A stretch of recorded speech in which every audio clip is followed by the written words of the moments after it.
곽수종의 뉴스 정면 승부. 곽수종의 뉴스 정면 승부.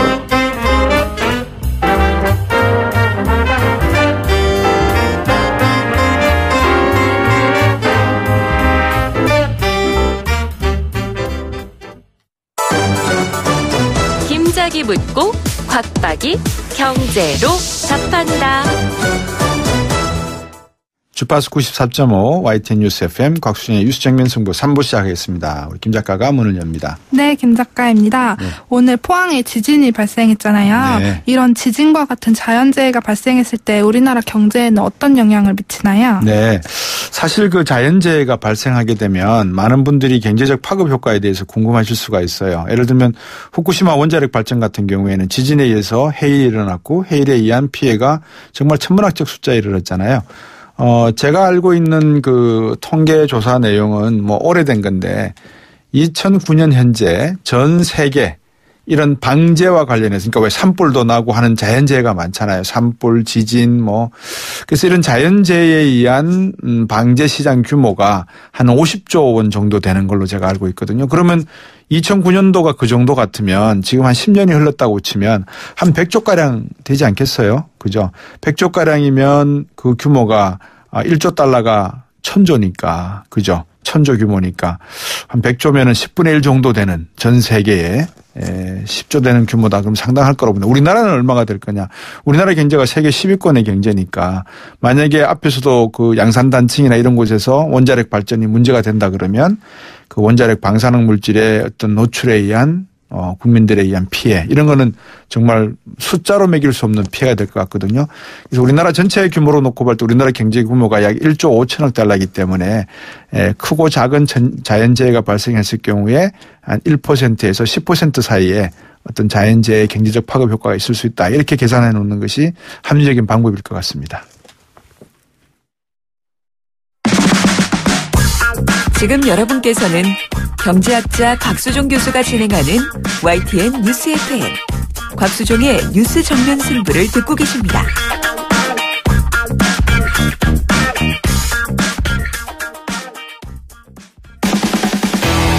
돌려보고 비틀어보는 오늘의 이슈 이종훈의 뉴스 측면 승부. 예, 뉴스 측면 승부의 측면 승부사 이종훈 박사가 있습니다. 안녕하십니까 박사님. 네, 안녕하세요. 오늘은 어떤 이슈입니까? 날씨가 추운데. 춥죠. 예. 이명박 전 대통령이요. 아, 이명박 대통령 들어오셨어요? 오늘 바레인에서 강연 마치고 귀국을 딱 했거든요. 예. 그 귀국 메시지를 과연 어떤 걸 던질까? 기자들이 쫙 모였죠. 뭐 이런저런 질문들이 마구 이제 쏟아졌는데. 네. 날씨가 추운데. 뭐 여기까지 오셨냐. 라는 말만 남기고 차를 타고 공항을 떠나셨다고 그럽니다. 오, 갑자기 바레인 다녀오시면서 뭔가 득도를 하셨나요? 왜 이렇게 화두를 던지셨어요? 날씨도 추운데. 예. 그래서 이제 그 뒤에 말이 과연 뭐냐. 네. 뭐 어떤 언론은 날씨가 추운데 수고하십니다라고 이게 작게 이야기를 했다는 예. 얘기도 예. 지금 보도가 나오고 있고요. 예. 또 어떤 언론은 날씨가 추운데 고생이 많습니다. 예. 라고 얘기했다고도 하고. 예. 확인이 안 됩니다. 예. 다들 그냥 이렇게 말꼬리를 흐리셔가지고. 날씨도 추운데. 예, 제가 그 장면을 봤거든요. 예. 잘 안 들리더라고요. 아, 예. 예. 그런데, 약간 좀 냉소적으로도 좀 들리기도 하고. 예. 아니, 뭐, 경상도 사투리 있잖아요. 욕 본다, 뭐, 그런 의미. 그 얼마 전에 저는 그 우병우 전 민정수석이 네. 그 법정에 출석하면서. 네. 그 취재진들에게 딱 했다는 그 말. 어떤 그 말이었어요? 표정, 뭐 이런 것이 딱 동시에 떠오르던데요. 예. 예, 취재진들이 막 몰려드니까 갑자기 예. 들어가다가. 예. 딱 돌아보면서 이번엔 레이저를 안 샀습니다. 눈으로는. 예. 그런데 말로 매일 같은 거 질문하느라고 고생하십니다. 아. 예. 비슷한 이것도 상당히 좀 약간 냉소가 좀 담긴 그래요. 그런. 예. 예. 그거하고 좀 굉장히 비슷한 느낌을 받았어요. 저는 예. 오늘. 예. 근데 이제 아무 말도 안 하셨으면 내가 오늘 날씨도 추운데 뭐 이렇게 물어볼 게 이렇게 많습니까? 나중에 차차 얘기합시다. 이런 말씀 하시다가 날씨도 추운데 빨리 들어갈게요. 뭐 이런 의미에서 그냥 차 빨리 타시고 떠나시는 그런 의미도 있겠네요. 그러니까요. 그러니까 좀 더운 데 계시다 오셨잖아요.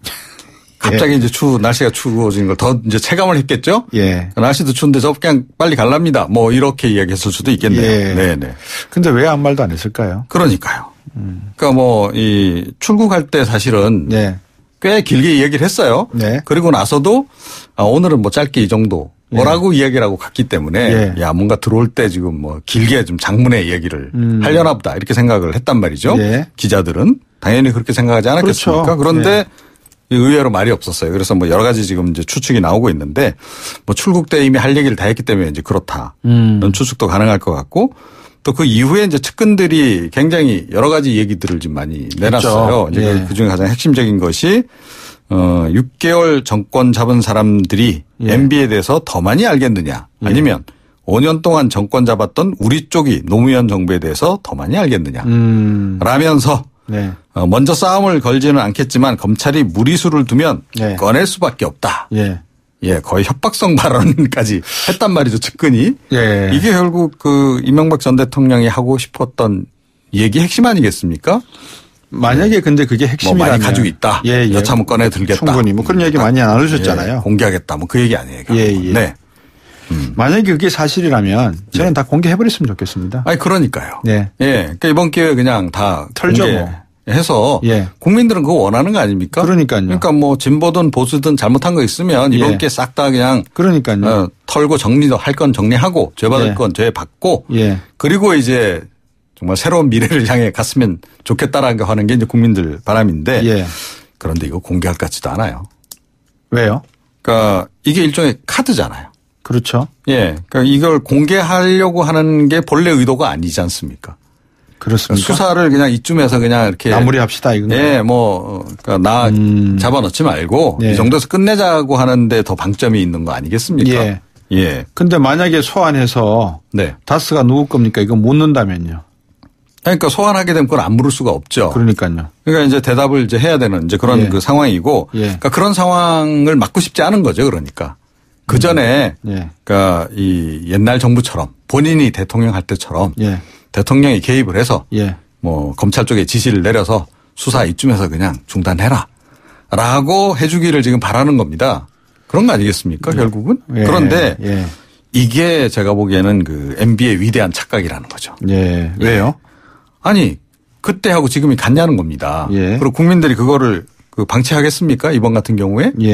그러니까 지금 안 그래도 지금 저 박근혜 전 대통령 뭐 그 탄핵 사태까지 있었고 국민들이 지금 권리에 대해서 지금 그 어느 때보다도 지금 뭐 권리 행사에 대해서 관심이 많은 이 시점에 만약에 문재인 대통령이 또 과거 지난 정부처럼 검찰을 뭐 정권의 일종의 하수인처럼 만들어서 그렇게 이래라 저래라 시켰다라고 한다면 이거야말로 또 다른 또 게이트가 되는 거죠. 그래서 전 그럴 가능성이 없다 거의.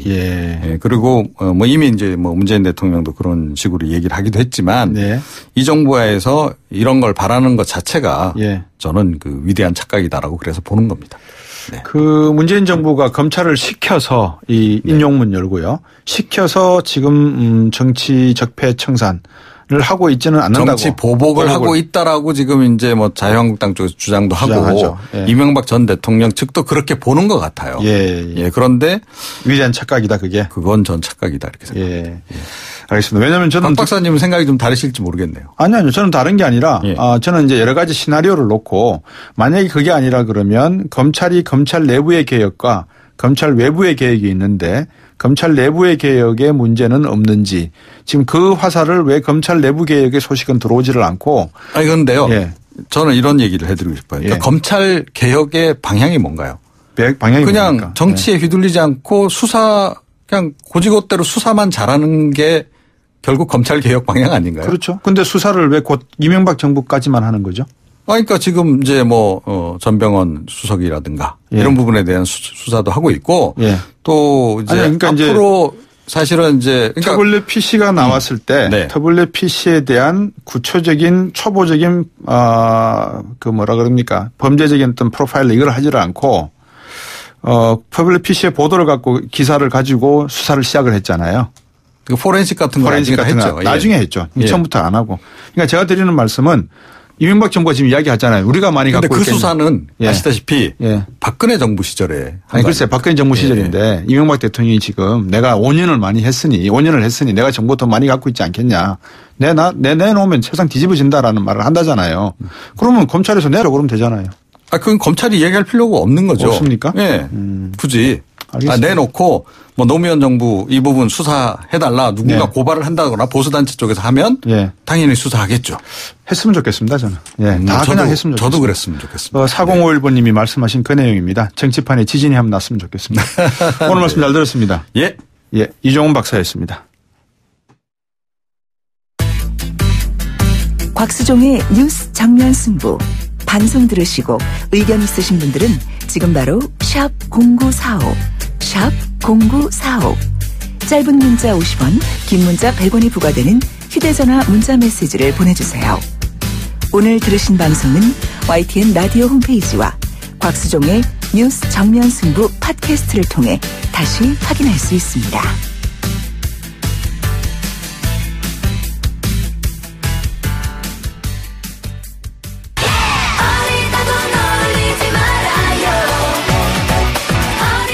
주간 아이돌 어리다고 놀리지 말아요.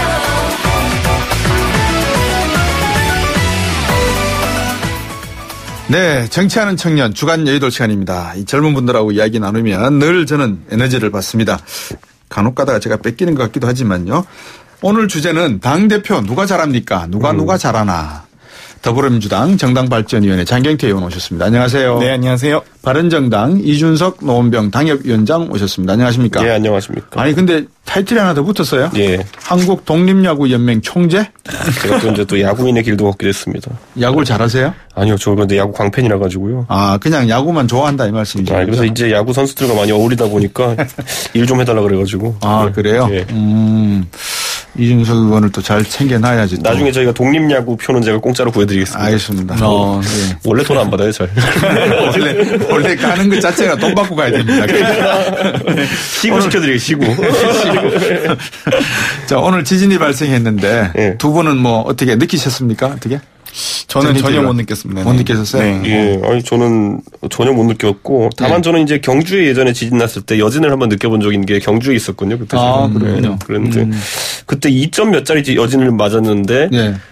무섭더라고요. 아, 그래요? 그러니까 호텔의 1층 로비에서 이제 커피를 마시고 있었는데 아는 분이랑 그런데 이게 앞에 땅이 흔들린다는 게 뭔지를 진짜 체험해봤습니다. 처음으로. 예. 2점 몇이었는데 네, 2점 몇이나 2.3인가로 나오더라고요. 왜냐하면 진앙지에 바로 거기 2km 반경 안에 있으면 그 정도는 다 느끼거든요. 2.1씩. 그래가지고 그런데 2점 몇 갖고도 이렇게 눈에 시선에 흔들릴 정도면은 5점 몇점 이게 리터 규모가 1 올라갈 때마다 10배씩 이렇게 10배씩. 거의 세지잖아요. 예. 그러니까 그것보다 1000배 셌다는 거 아닙니까? 그렇죠. 예. 예. 그러게 말입니다. 참 이게 국회에서 근데 뭐 할 수 있는 일이 있을까요? 이 지진이 났을 때. 저는 이제 당장 내년 선거가 있는 상황 속에서 지방선거 때 각 지자체장들이 이제 공약을 다 걸 겁니다. 보면은 지금 당장 서울만 해도 이게 얼마나 위험하냐면요. 제가 지난번에 한번 그 경주 지진제 살펴보니까 서울 지하철도 보면은 지상철 구간. 예를 들어 2호선과 4호선 같은 건 지상철 구간이었는데 고가로도 있는 거 전부 다 그 내진 설계 안 돼 있습니다. 아, 그래요? 진도 4면 무너진다는 얘기. 철교는요? 철교는 좀 돼 있을 겁니다. 왜냐하면 새로 지은 것도 있기 때문에. 그런데 그 지상철도 그렇고요. 지하철 지하 구간도 1호선부터 4호선까지 옛날에 지은 곳들 중에서는 개착식으로 지은 곳들 같은 경우, 그러니까 땅을 파내고 만든 것들 같은 경우에는 내진 설계 안 돼 있는 곳이 많다고 이제 하거든요. 그렇기 때문에 서울에 이제 지하철이 만약에 그렇게 지진에 피해를 입을 수 있으면은 보강해야죠, 당연히. 장경태 의원 우선순위를 둬서. 이준석 의원님 말씀하시는 것처럼 혹시 당에서 알고 있는 자료나 이런 게 있으십니까? 지금? 일단 우리나라의 피해 복구 절차라든지 특별재난 지역으로 선포하는 과정들은 대단히 잘 갖춰져 있습니다. 일정하게 매뉴얼이 갖춰져 있는데요. 문제는 이제 그동안 좀 그거를 잘 안 지켰던 것들이 문제였죠. 그래서 이번에는 아마 피해 복구 절차가 바로 신속하게 좀 대처를 하는 것 같고요. 뭐 1분 만에 긴급 재난 문자가 왔고, 예를 들면 대전의 한 시민만 해도 사실 재난 문자가 먼저 도착하고 나서 흔들림이 감지되었다 이런 것 아니겠습니까? 결국 1년 전에 있었던 경주 지진에서의 늦장 대응이 확실히 고쳐져서 너무나 다행이다 이렇게 생각합니다. 근데 이제 뭐 이런 때가 되면 늘 하는 이야기가 지자체 말씀도 하셨으니까 예산이 편성이 돼야 되잖아요. 그러니까 우리 장경태 의원께서는 정부의 신속한 대응을 평가를 해 주셨는데 신속한 대응이 있고 난 다음에 그다음에 이제 후속적인 조치가 있어야 되지 않습니까? 그럼 결국 예산이 편성이 돼 가지고 만에 하나의 확률을 가지고 있더라도 대비를 해야 되는 거잖아요. 엄청난 인명 피해가 나니까. 어떻게 보세요? 근데 저는 이제 사실 올바른 정보를 알리는 것이 중요하다라는 생각하게 되거든요. 예. 그러니까 제가 그때 지진 났을 때 뭐 이것저것 방송하면 막 찾아보고 하니까 예. 내진 보강도 지금 현재 있는 아파트들에서도 할 수 있긴 합니다. 그런데 그 비용은 거의 상상을 초월할 정도라 가지고 그렇겠죠. 예를 들어 평당 그러니까 3.3제곱미터당 한 500에서 700만 원 정도 이제 든다고 하니까 일반 서민들이 그걸 개인이 어떻게 부담합니까? 못하죠. 그러다 보니까 이런 정보들을 이제 자기 아파트가 어떻게 설계되는지 보통 이제 80년대 후반부터 지어진 아파트는 그래도 6까지는 버틸 수 있게 내진 설계된 아파트들이 많은데 그 전에 아파트들 같은 경우는 상당히 취약합니다. 그렇군요. 그럼 뭐 그 아파트에 대해 가지고는 뭐 예를 들어 나중에 뭐 재건축 시안에 대해 가지고 특례를 좀 준다든지 어쨌든 더 안전한 건물들이 많아지도록 하는 것이 관건 아니겠습니까? 그렇죠. 특히 이번에 포항에서 올라온 사진들 보면은 원룸들 요즘 전부 다 이제 밑에 주차 공간 만든다고 필로티 세워가지고 위에다가 그렇죠. 2, 3층 올린 것들 이번에 기둥 다 무너졌더라고 보니까요. 근데 이런 것도 안전 기준 같은 걸 새로 만들어야 되는 것이 아닌가. 지금까지는 공간의 활용만 생각했지 그걸 어떻게 안전하게 가져갈 것이냐는 지금 약간 배제된 상태거든요. 그러니까 이번에 빠르게 입법 경쟁 들어가야 됩니다. 제 생각에 정치권에서. 그렇군요. 장인태요. 뭐 사실 이제 건물만 안전한 건 문제는 아닌 것 같고요. 지금 이제 어찌됐건 이제 지금 현재 이 경주, 포항에서 연쇄적으로 지금 지진이 일어나고 있지 않습니까? 네. 결국 이 지역에 있는 원전 문제도 저희가 아무튼 좀 더 정말 내진 설계 부분부터 시작해서 정말 많은 부분들이 지금 고쳐져야 될 것들이 있을 것 같습니다. 이제 현재 이제 신고리 원전 같은 경우는 좀 진행을 하기로 했지만 앞으로의 계획들은 좀 더 신중하게 기해서 판단하면 될 것 같습니다. 그리고 이제 지진이 이제 우리도 이제 1년에 한 번씩 이렇게 꽤 규모 있는 지진들이 발생한다는 거 알았으면은 그렇죠. 국민들에게 상식도 전파할 필요가 있는 게 뭐냐면은 저도 이제 미국 서부에 이제 캘리포니아 이런데 자주 이제 지진 나는 곳들 가보면은 거기는 이사를 하면은 자기 예를 들어 장롱이나 찬장 같은 거 놓은 다음에 우린 놓고 말잖아요 그냥. 근데 거긴 드릴로 뒤에 벽에다 박더라고요 또. 왜냐면 넘어질지 모르니까. 그러니까 그렇죠. 그런 것들이 하나의 작은 습관이라는 것이 결국에는 홍보가 돼야지 국민들이 알고 하는 거거든요. 그렇죠. 저는 그런 것들도 이제 우리도 한 일본이나 이런 나라들의 사례를 참고해가지고 저희가 이제 해야죠 직접 저희가. 예. 그러니까 이제 재난이라는 건 그런 것 같아요. 이게 세월호 사태 때도 저희들이 느꼈지만 설마가 사람 잡는다 그러잖아요. 그렇죠. 그게 상당히 국민의 재산과 행복에 대한 국가가 지켜야 될 기본 권한이 의무이기 때문에 정부에서 이 부분에만큼은 소방당국이라든지 행정안전부에서는 충분히 이번 검토를 해야 될 것 같고요.